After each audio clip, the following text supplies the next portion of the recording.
Assalamualaikum warahmatullahi wabarakatuh. Di sini saya akan membahas tentang rekayasa pelaporan keuangan.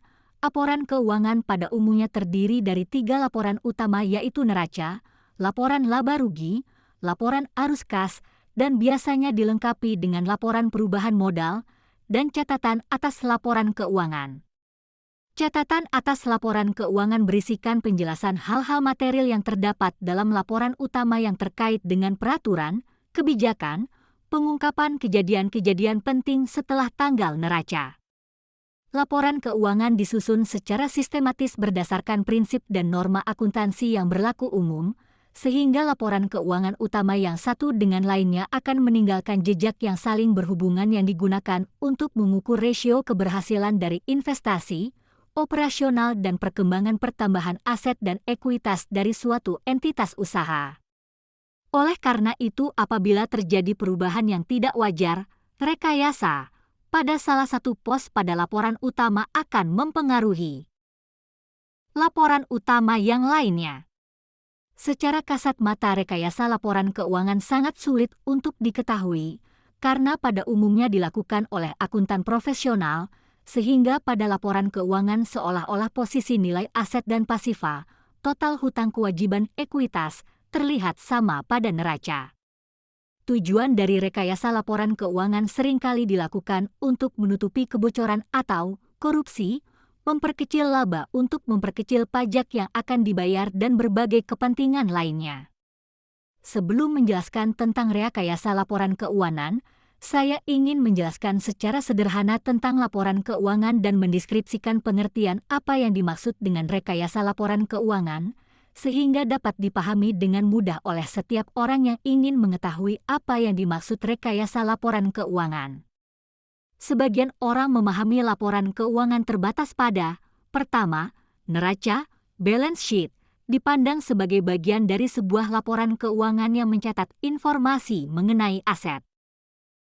Aktiva, kewajiban pembayaran pada pihak-pihak yang terkait dalam operasional perusahaan, hutang atau liabilitas, dan modal, ekuitas, pada waktu tertentu.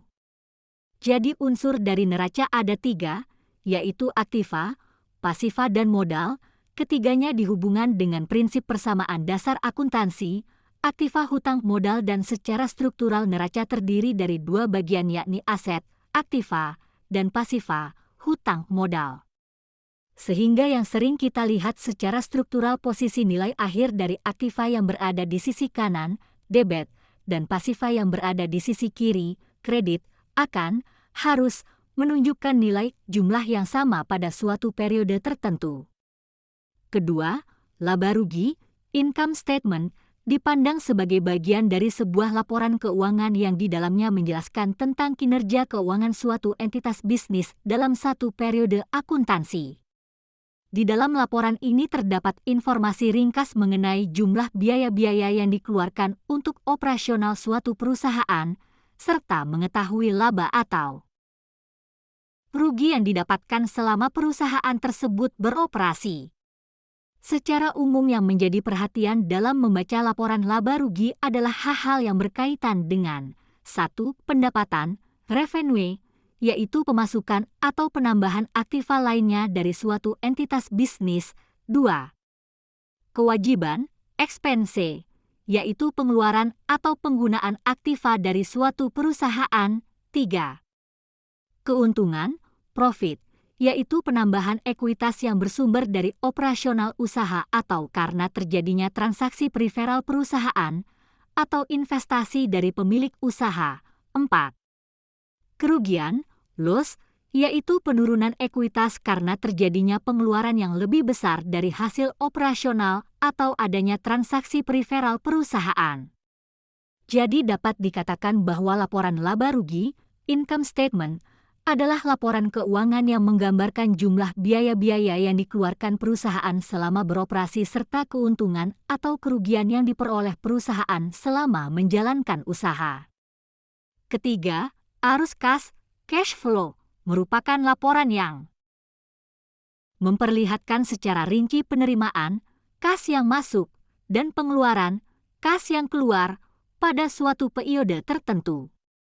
Menurut Kamus Besar Bahasa Indonesia, KBBI, arus kas berarti pemasukan dan pengeluaran uang tunai perusahaan berdasarkan harian, mingguan, dan dalam rentang waktu tertentu.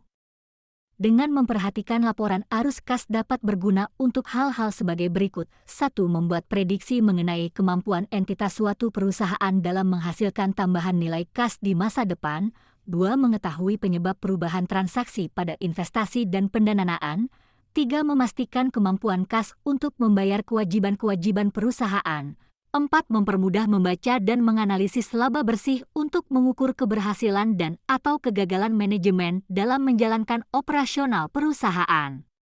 Secara sederhana dapat dikatakan bahwa laporan arus kas disusun berdasarkan aktivitas operasional, investasi dan pendanaan untuk mengevaluasi kinerja perusahaan dalam membuat perencanaan investasi dan kegiatan pembiayaan untuk masa yang akan datang. Ketiga laporan utama ini biasanya dipahami secara terbatas, sesuai dengan tujuannya, tanpa menghubungkan kejadian, transaksi yang saling mempengaruhi pada laporan utama lainnya. Di sisi lain, laporan perubahan modal atau laporan ekuitas dan catatan atas laporan keuangan acap kali tidak mendapat prioritas perhatian, sehingga laporan keuangan tidak dipahami secara komprehensif. Akibatnya rekayasa terhadap laporan keuangan yang terjadi tidak dapat dilihat atau ditemukan. Jadi secara sederhana dapat dikatakan bahwa rekayasa laporan keuangan adalah perbuatan curang oleh akuntan profesional dengan melakukan manipulasi, menambah atau mengurangi angka-angka tertentu pada pos-pos dalam laporan utama perusahaan, neraca, laporan laba rugi, laporan arus kas, laporan perubahan modal, dengan cara yang brilian sehingga nilai akhir pada aktiva dan pasiva di neraca terlihat sama dan sangat sulit dideteksi, dengan tujuan menguntungkan diri sendiri atau kelompok dan merugikan keuangan perusahaan dan atau keuangan negara.